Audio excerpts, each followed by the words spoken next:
Morning, everyone. I'm Henry. I'm the Associate Director at Tech UK. Very, very great pleasure to be with you this morning. So thanks so much to our colleagues at Pro Manchester for the invitation, but also, of course, thank you to the sponsors, Mills and Reeve and Bruntwood, without whom sessions like this, really valuable knowledge exchange exercises, can't happen. So thanks very much. I'm here today to talk to you a bit about the work we do in health and social care at Tech UK. For those of you who haven't heard of us, Tech UK, we're a national trade association. We represent hundreds and hundreds of digital and tech companies from some of the biggest names that immediately spring to mind when it comes to technology, through to several hundred small SMEs, startups, innovative companies based all over the country.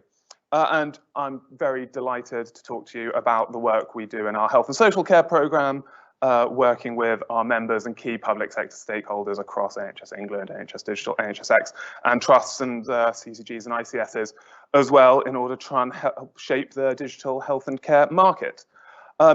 Thank you also to the previous speakers. Great to hear about from Guy and Charlotte and Ed about their views on driving digital health and care across the sector.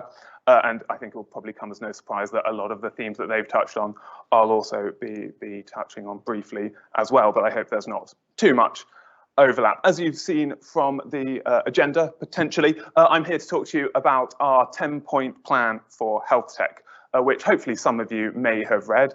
Actually, I certainly hope so, because there are one or two people in the audience who helped write it, so I know that some of you have read it at least. The 10-point plan we published in February this year, and it sets out 10 recommendations, clues in the name, to strengthen the UK's reputation as a world leader for health tech. It's drafted by our health and social care team, and informed by months of engagement with our members, the supplier base, but also our partners in NHSX, our strategic partnership with NHS Digital, and other key bodies and influencers across the health tech ecosystem. The report was actually a successor to our 2018 report, fittingly titled at the time, Manifesto for Matt. So this was Matt Hancock had just been appointed Secretary of State for Health. He was clearly very keen on digital and the potential that digital tech has for transforming the sector. So we produced this report. He very graciously came to the launch and I think tried to drive through some of the recommendations. In that, obviously, as the title suggests, a report like that does have a shelf life, and with the advent of NHSX and subsequent developments in the sector, we felt that the recommendations we set up there could do with a bit of refreshing, a bit of updating. And so we set upon the work that became the 10-point plan, which was designed to really provide a breakdown of what our members see as the greatest challenges in the digital health and care sector, and our views as to how we can drive progress to overcome those challenges in the next sort of 3 to 5 years ahead. And throughout this year, actually, since we launched it in February, we've been really delighted to see significant improvements across several of the recommendations made in the plan, many aspects of which were addressed in the recent publication of the review conducted by Laura Wade-Geary, the interim chair of NHS Digital, which I'm sure everyone in this room will be familiar with. If not, do give it a read. But great to see that significant progress, but of course we know there's much more that still needs to be done to continue to foster a successful digital health and care sector in the UK, and we want to keep raising awareness, keep banging the drum for these recommendations, which is why I'm here today, and thank you so much for your forbearance as I carry on banging that drum. Often when we talk, particularly when I talk about tech transformation in health and care, I very quickly break it down into a conversation around business processes, budgets, functions, get down in the weeds on relatively dry issues around interoperability, data standards, public procurement reform, all critical. But I do like to just emphasize at the beginning, it is worth just zooming out a bit and really focus on that mission of all of us here today, really, which is about keeping people healthy. That's, of course, that is the ultimate mission. And so please do bear in mind as I go through these subjects, which are potentially a little niche, so hopefully this is the right audience for those subjects. Please do bear in mind that it's all geared towards that ultimate goal. This is all about driving improvements in taking care of people, keeping them well. So I think it's always helpful just to emphasize that.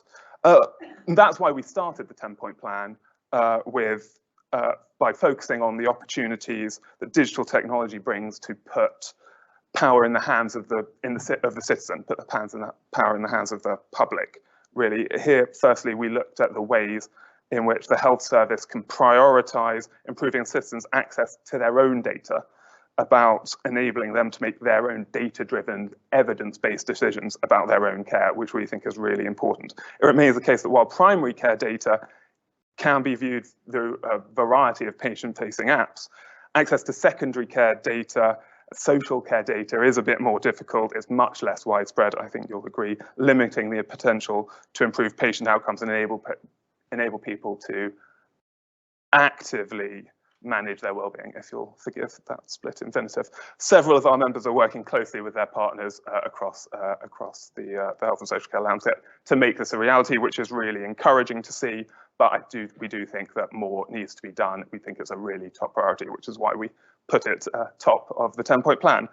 Which brings me on to a conversation really around data standards more generally. Over the years, we've seen that the NHS and social care sectors, I think it's fair to say, have been a little bit reticent about adopting standards that have not been developed nationally or locally, leading, I think, to further fragmentation across the sector, variation across the sector. Were they to adopt internationally recognized version of any given standard, it would generate a better ecosystem, allow their investment to be used and adopted more quickly, generate a much faster and better ROI. So we called in the plan for NHSX, NHSD, to take an international open standards first approach as they develop national assets, national infrastructure. We also know how important providing further training, education to frontline staff in NHS in social care to understand what interoperability means in practice, how important that is, which is why we called that out in the plan as well. As such, so Tech UK strongly believes standards should be locally implemented, co-developed between industry and the service itself. These should be collated into a single searchable interoperability standards registry, which should be transparent and accessible so that end users understand what standards they should adhere to and why, and are not left adhering to standards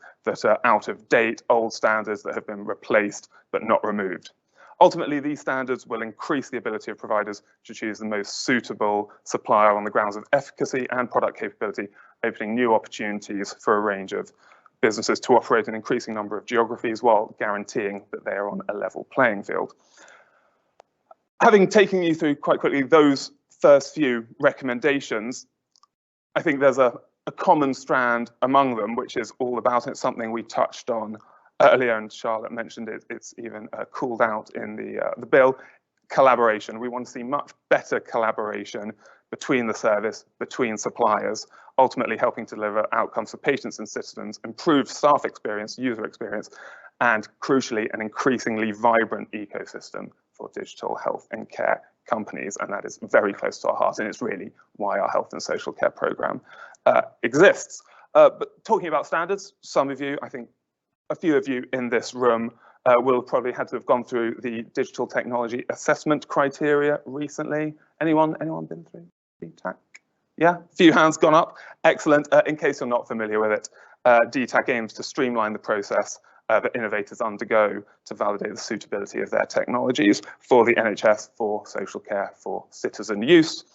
Our 10-point plan encouraged NHSX to work to ensure that DTAC was being integrated and used by commissioners, encouraging them to create a support platform for buyers to help them easily identify the technologies that are DTAC compliant. We've continued to engage with NHSX over the course of the past year on DTAC via our Health and Social Care Council representatives that have been very useful in driving that work in this room, which is really great to see. We'll be continuing to work with the DTAC team because we do think this support platform is a very important initiative to drive. We can't really talk about developments in the health and social care sector without touching on ICSs. We've heard quite a lot about them already, so I won't dwell too much on them. What I will say is, and it comes to the point that Victoria asked the panel, actually, we were, I think it was 2 months ago maybe, Mills and Reed, just 2 floors up, we hosted a roundtable, and thanks again to the colleagues who helped support us on that, with a range of stakeholders, a range of innovators in this space in Manchester around digital health and care in Manchester and the greater northwest area. And someone made the comment that they think the advent of ICSs and putting them crucially on a statutory footing is probably the most exciting development in health and social care for the last 20 years. I don't know whether that's true, but I would certainly agree it's a very exciting, very significant development. We called, when we published our 10-point plan, we called for them to be put on a statutory footing. That, as everyone now knows, is being taken forward, which is great to see. And ultimately, we're very confident it will help simplify and codify the provider landscape, which will make it much easier for SMEs in particular, but for all suppliers of digital tech to the system to engage with the system, to work, to navigate that landscape and start delivering innovation to transform care. On the back of our engagement with digitally mature ICSs across the country, really, we can also now say that UK has in the pipeline a piece of work, really a roadmap, a code of practice, a playbook, perhaps is the best word, for health tech suppliers and ICSs, setting out the key factors they might want to consider as they embark on the next stage of their digital transformation journey. So do please look out for our Health and Social Care Council launching that paper next year. I won't spend much more time on ICSs. I think we can cover anything more in the panel. But what I will finally say on that is we can't have integrated care without social care. Social care historically, I don't think it's too controversial to say, has probably been a bit of an afterthought. It probably hasn't historically been given as much prominence as healthcare. We have, I think everyone will be aware, over the past couple of months, seen some pretty strong signals, really from the highest levels of government, that this is starting to change. And only yesterday, the government published the Adult Social Care Reform White Paper. Digitising social care is a key priority for NHS, for various NHS digital innovation units, which is great to see. A growing number as well of companies springing up, trying to operate in this space, trying to deliver innovation into social care. In our report, and we think this is really an important point, and one that I personally would really like to see taken forward next year, but we called on the government to audit the structure and digital maturity of the social care landscape. We believe that until we understand, the baselines, until we know where we are, we can't really understand what we need to do in order to make significant progress in putting digital tech at the heart of delivering social care.